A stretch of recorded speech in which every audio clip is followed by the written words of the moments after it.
Hello, I'm Rick Hertless, founder of His Gospel Power. Thank you for joining with our program as we look into the book of Hebrews, and really as we look into the last days. We are living in the last days before the coming of Jesus Christ. We're seeing all kinds of crazy things, whether it be snow in Texas or whatever. Now, obviously, some of you that might live in North Texas, they get snow all the time. I live in Central Texas. We never get snow. I mean, if our snow is, you get a dusting. You get a dusting, exactly. You get a few or you might get, I don't know, might get enough to eke out a little snowman, a small one, with grass all in it or whatever. But we're talking about a couple of weeks ago, a foot of snow. And so that's like, wow, that was crazy. So we got that. We got earthquakes going on. We got the weather that is going on that is not due to man-made climate change, by the way. So all of these things that are happening right now, we are in the last days. The chaos in the world, all of the wars that are going on, the fighting between countries and civil wars, all of the things that are happening all at the same time. We are in the last days, and we're looking at the last days now at this particular point through the lens of the book of Hebrews, and we're in chapter 12.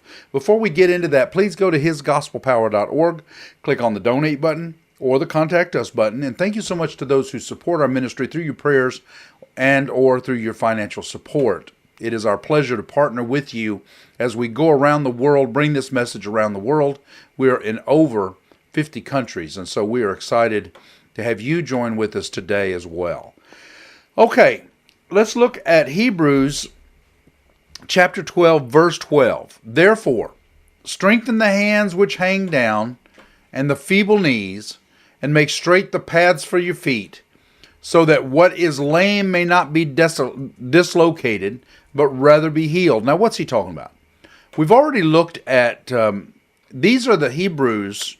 The author of this book is writing to the Jews who are thinking about apostatizing. They're thinking about going back into Judaism. They're going to leave Christianity and go back into Judaism. They've tasted this. They've looked at it. And now they were already getting persecution as Jews, and now they're not only getting persecution from the Romans, they're also getting persecution from the Jews. And so they're getting persecution from both sides, and they don't want to deal with that anymore. And so they're thinking about going back into Judaism. In other words, they didn't really know Jesus Christ, but they were just testing the waters. Well, what he's telling them is, look, you're going back into the place where there's no eternity. Judaism, there's no salvation in Judaism. Now, I realize there are some who say there is. And there were Jews in the Bible that were saved. Abraham, Noah, Isaac, Jacob. You can go down the list of many of the prophets and those in the Old Testament. They were saved. But how were they saved? Well, Jesus' sacrifice was retroactive. But if you've watched this program at all, you understand that the Old Testament focused on the Messiah, the coming Messiah. The New Testament focuses on the Messiah, Jesus, the Messiah who came. Well, all of these in the Old Testament, their hearts were focused on God. They weren't in it for the money. They weren't in it for their power. They weren't in it for any of those things. Their hearts were focused on God. They were looking to the Messiah. They were looking for the Messiah. They were focused on the Messiah, who is Jesus. And so it's a heart issue. Our salvation is a heart issue.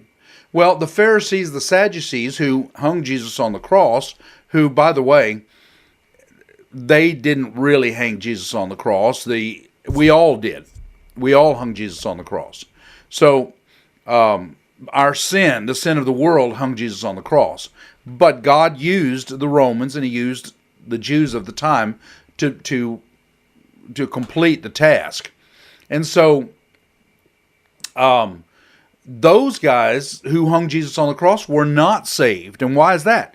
Because their heart was not focused on God. Their heart was focused on themselves. It was focused on their power. It was focused on everything. Now, just recently, I watched a YouTube video, and I can't recall he's someone who's new to me. I cannot recall the congressman's name that was actually addressing Congress. And he was talking about God. And he was talking about all the things that were against God and all the things the Congress was doing that was against God and all the things that needed to be fixed so that we could be on the path with God again.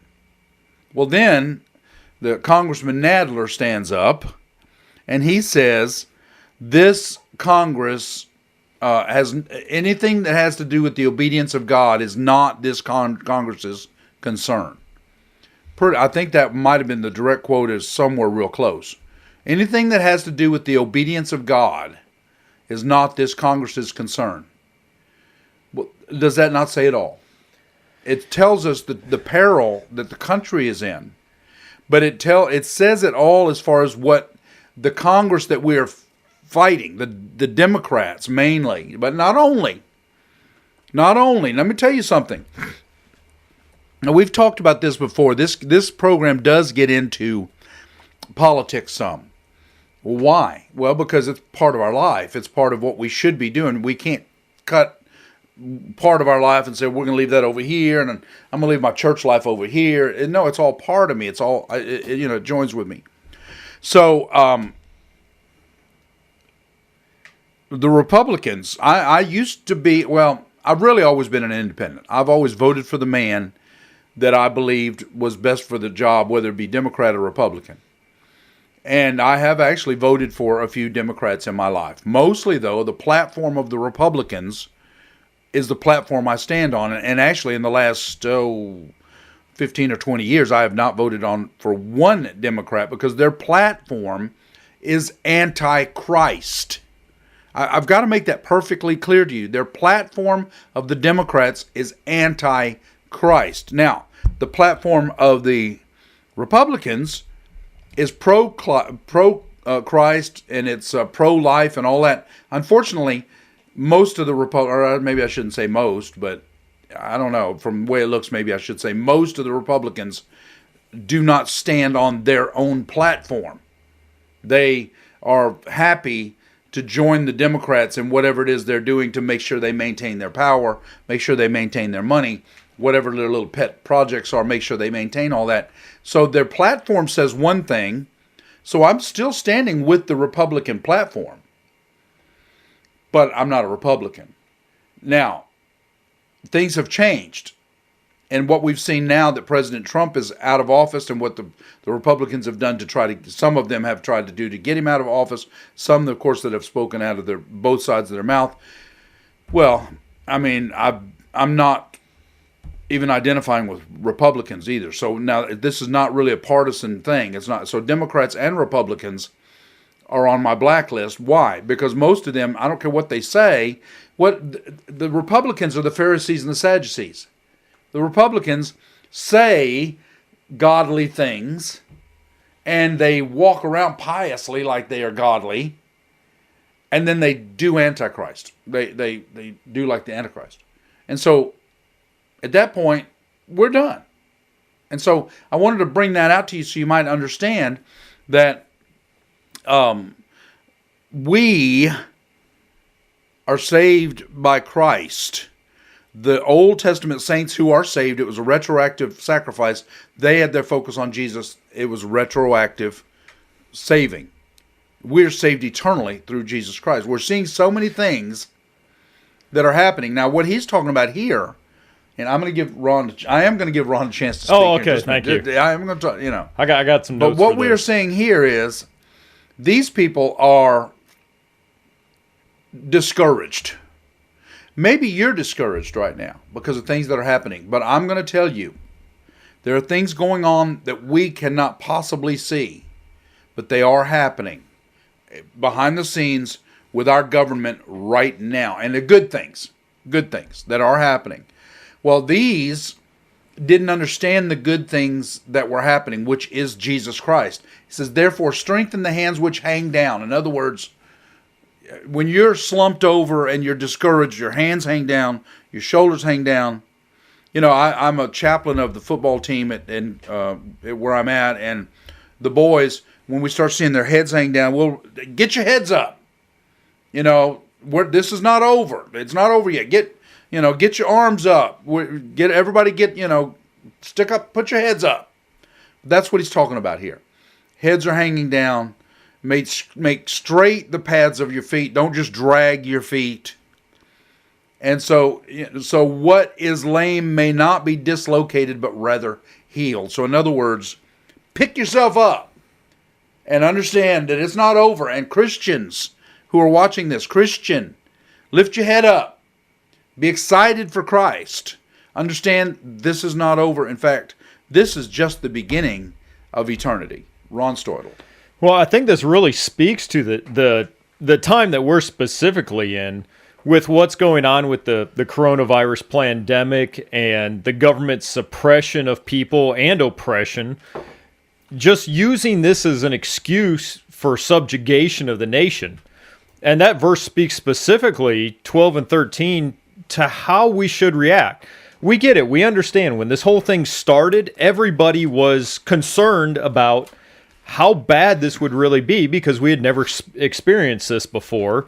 I mean, the last time anything close to this happened was the Spanish flu over 100 years ago, which none of us were alive for. So none of us were able to experience it. A couple months later, we found out it really was nothing compared to what they said it was. But we look at it, it has been legitimately 15 months since this started. This coronavirus pandemic started 15 months ago is when it was pretty much released. And we still see people walking around all masked up, all scared of going out, scared to hug your family, scared to go visit your friends. Well, I was thinking about a passage when you were reading that. Where are we at in society today? We have, and really I heard a study over the weekend that America is split 50-50. There are those that are just sick of the oppression, and there are those that have bought hook, line, and sinker into it and are still scared to go out into society. Well, let me ask you real before you go any further. Do you believe it's 50-50? I see a lot of scary stuff. Now, okay. I mean, when I go into a store, I am the minority. In fact, I mean, we're talking about a huge store like H-E-B, me, and maybe I'll see one other that is not wearing a mask. So that part's, that's disheartening to me. But as far as belief goes, do you think it's 50-50? Here's where I'm at. I'm more in the 30-30, or 33-30. There's those that believe it's completely false, like you and me, that it is real, but it's not a threat. Right. So there's that 30% camp. There's the 30% that go, I don't think it's really real, but I'm just going to succumb to the government and do what they say just so no one yells at me when I go in a store. Right. And then there's probably the 30+% camp that they're just so brainwashed they believe anything that comes out of the news media. Pretty right. So I think that because I've been in stores recently here in Texas, they just dropped, by the time this airs, they just dropped the mask mandate. Right. And I've been in stores talking to people that go, I'm so excited they're dropping the mask mandate because I'm so sick of wearing this. Right. But they're still wearing it. So if you believe it's not that big of a threat, why have you been wearing it for the last 12 months, and you're still wearing it today, just waiting? And that's the whole thing is that, look, number one, it's not a law. There's a mandate, and there is certain things. There's exemptions. Depending on the states that you're in, there's all kinds of crazy. Here in Texas, it was never a law. It was a mandate, but he said... There's plenty of exemptions. Well, yeah, there was a lot of exemptions, and you could not get thrown in jail or anything like that. And so even here, through that. But... I have rarely, I bet I could count on one hand how many times I've worn a mask this whole time. And not to say that I'm so great or wonderful, it's that, no, I refuse. I see, number one, we have to breathe. Yes. I saw a post the other day, the guy said, I gave up smoking so I could breathe, and now I have to wear this stupid mask so I can't breathe anymore. And it's like, yeah, that's exactly right. Well, it is, yeah, same concept. Yes, it really is. And so you're inhaling your own Carbon dioxide. Carbon dioxide. It's not good. It's bad for your brain, by the way. It's very, very bad for your brain to do this 24/7. And I see people driving down the street in their cars.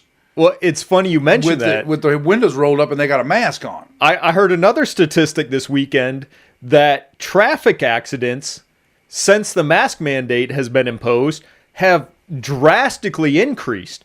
Well, they did the research behind it, and they found out it's because people are passing out behind the wheels from lack of oxygen. So the masks are actually causing more traffic accidents because the people are dumb enough to wear it in their car and then drive around and pass out because they don't have enough oxygen to breathe. And they actually had to do the research to figure that out. I could have told you that. Well, yeah, sure. Yeah, I mean, no, they didn't have to do the research. They just wanted to get paid for it, I imagine. Yeah. Anyway, well, I want to get to this verse real quick. So we see that passage. We see where we're at in society. The Bible warned us about this 2,000 years ago in Luke 21. And I'm going to read 23.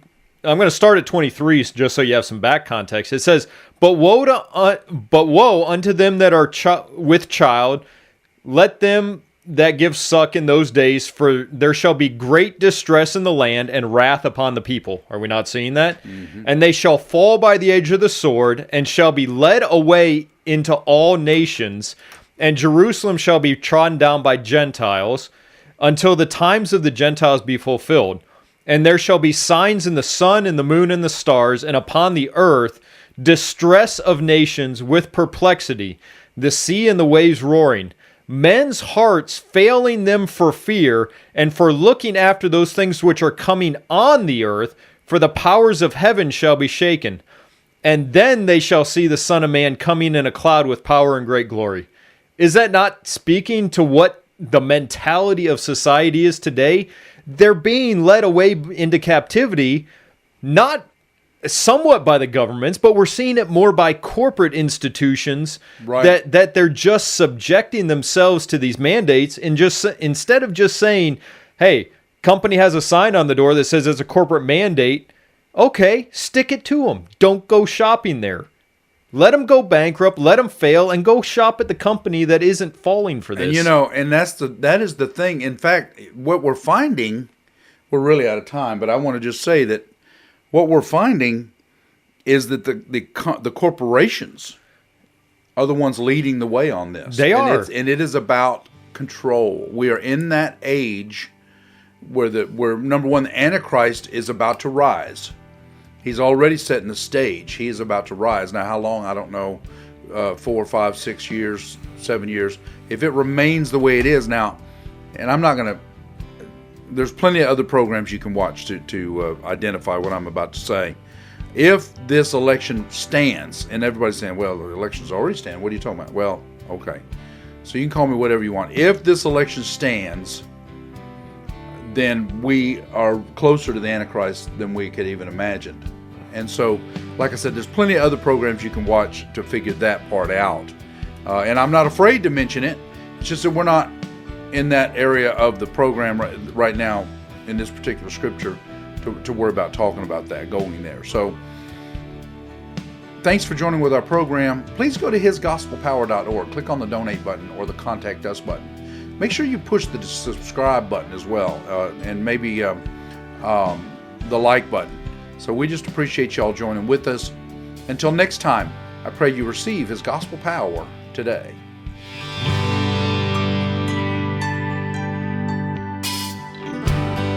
He died for you. He died for me.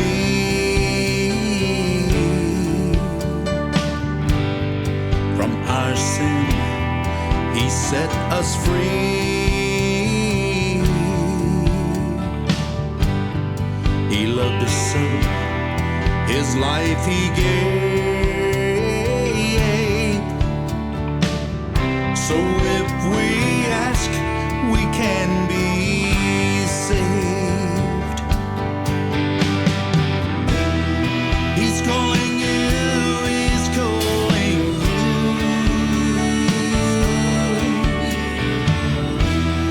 Jesus Christ is calling you. He's calling you.